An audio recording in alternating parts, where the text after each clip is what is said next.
Matthieu chapitre 17. Jésus sur une haute montagne, la transfiguration. 6 jours après, Jésus prit avec lui Pierre, Jacques et Jean son frère, et il les conduisit à l'écart sur une haute montagne. Il fut transfiguré devant eux. Son visage resplendit comme le soleil, et ses vêtements devinrent blancs comme la lumière. Et voici, Moïse et Élie leur apparurent, s'entretenant avec lui. Pierre, prenant la parole, dit à Jésus, « Seigneur, il est bon que nous soyons ici. Si tu le veux, je dresserai ici 3 tentes, une pour toi, une pour Moïse et une pour Élie. » Comme il parlait encore, une nuée lumineuse les couvrit. Et voici, une voix fit entendre de la nuée ces paroles. « Celui-ci est mon fils bien-aimé, en qui j'ai mis toute mon affection. Écoutez-le. » Lorsqu'ils entendirent cette voix, les disciples tombèrent sur leurs faces et furent saisis d'une grande frayeur. Mais Jésus, s'approchant, les toucha et dit, « Levez-vous, n'ayez pas peur. » Ils levèrent les yeux et ne virent que Jésus seul. Comme ils descendaient de la montagne, Jésus leur donna cet ordre. « Ne parlez à personne de cette vision, jusqu'à ce que le Fils de l'homme soit ressuscité des morts. » Les disciples lui firent cette question. « Pourquoi donc les scribes disent-ils qu'Élie doit venir premièrement ?» Il répondit, « Il est vrai qu'Élie doit venir et rétablir toutes choses. Mais je vous dis qu'Élie est déjà venu, qu'ils ne l'ont pas reconnu et qu'ils l'ont traité comme ils ont voulu. De même, le Fils de l'homme souffrira de leur part. » Les disciples comprirent alors qu'il leur parlait de Jean-Baptiste. Guérison d'un lunatique. Lorsqu'ils furent arrivés près de la foule, un homme vint se jeter à genoux devant Jésus et dit, « Seigneur, aie pitié de mon fils qui est lunatique et qui souffre cruellement. Il tombe souvent dans le feu et souvent dans l'eau. Je l'ai amené à tes disciples et ils n'ont pas pu le guérir. » « Race incrédule et perverse, répondit Jésus, « jusque à quand serai-je avec vous? Jusque à quand vous supporterai-je? Amenez-le-moi ici. » Jésus parla sévèrement au démon qui sortit de lui, et l'enfant fut guéri à l'heure même. Alors les disciples s'approchèrent de Jésus et lui dirent en particulier, « Pourquoi n'avons-nous pu chasser ce démon? » « C'est à cause de votre incrédulité, leur dit Jésus.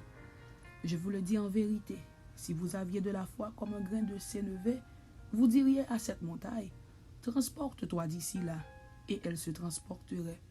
Rien ne vous serait impossible. Mais cette sorte de démon ne sort que par la prière et par le jeûne.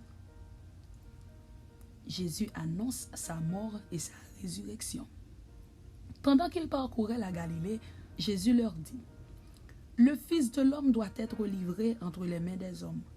Ils le feront mourir, et le 3e jour, il ressuscitera. » Ils furent profondément attristés. Jésus de retour à Capernaum. Il paie le tribut.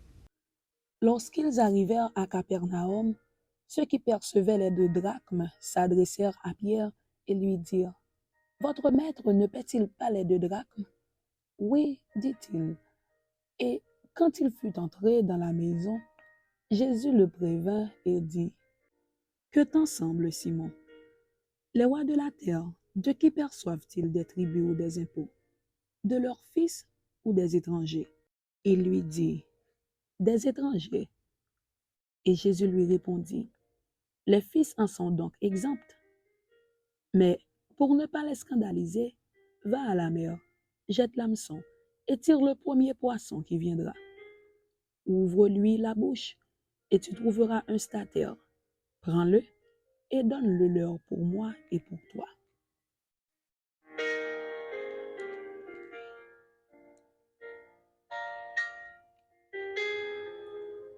Matthieu chapitre 18. Le plus grand dans le royaume des cieux. Les scandales. En ce moment, les disciples s'approchèrent de Jésus et dirent, « Qui donc est le plus grand dans le royaume des cieux? » Jésus, ayant appelé un petit enfant, le plaça au milieu d'eux et dit, je vous le dis en vérité, si vous ne vous convertissez et si vous ne devez comme les petits enfants, vous n'entrerez pas dans le royaume des cieux. C'est pourquoi quiconque se rendra humble comme ce petit enfant sera le plus grand dans le royaume des cieux. Et quiconque reçoit en mon nom un petit enfant comme celui-ci, me reçoit moi-même. Mais si quelqu'un scandalisait un de ces petits qui croient en moi, il vaudrait mieux pour lui qu'on suspendît à son cou une meule de moulin et qu'on le jetât au fond de la mer. Malheur au monde à cause des scandales, car il est nécessaire qu'il arrive des scandales, mais malheur à l'homme par qui le scandale arrive. Si ta main ou ton pied est pour toi une occasion de chute, coupe-les et jette-les loin de toi. Mieux vaut pour toi entrer dans la vie boiteux ou manchot que d'avoir 2 pieds ou 2 mains et d'être jeté dans le feu éternel. Et si ton œil est pour toi une occasion de chute, arrache-le et jette-le loin de toi. Mieux vaut pour toi entrer dans la vie n'ayant qu'un œil que d'avoir 2 yeux et d'être jeté dans le feu de la géhenne. Les brebis égarées.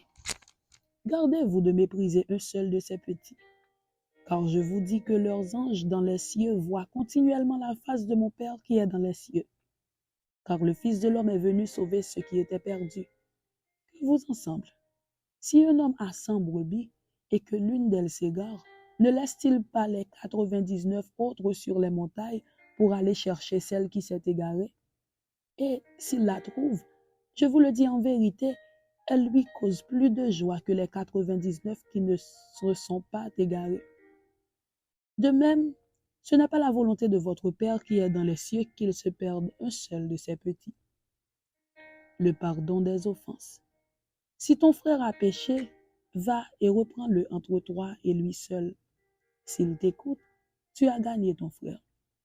Mais s'il ne t'écoute pas, prends avec toi 1 ou 2 personnes afin que toute l'affaire se règle sur la déclaration de 2 ou de 3 témoins. S'il refuse de les écouter, dis-le à l'Église. Et s'il refuse aussi d'écouter l'Église, qu'il soit pour toi comme un païen et un publicain. Je vous le dis en vérité, tout ce que vous lirez sur la terre sera lié dans le ciel, et tout ce que vous délirez sur la terre sera délié dans le ciel. Je vous dis encore que, si 2 d'entre vous s'accordent sur la terre pour demander une chose quelconque, elle leur sera accordée par mon Père qui est dans les cieux. Car là où 2 ou 3 sont assemblés en mon nom, je suis au milieu d'eux. Parabole du serviteur impitoyable. Alors Pierre s'approcha de lui et dit, Seigneur, combien de fois pardonnerai-je à mon frère lorsqu'il péchera contre moi? Sera-ce jusqu'à 7 fois? Jésus lui dit, je ne te dis pas jusqu'à 7 fois, mais jusqu'à 70 fois 7 fois.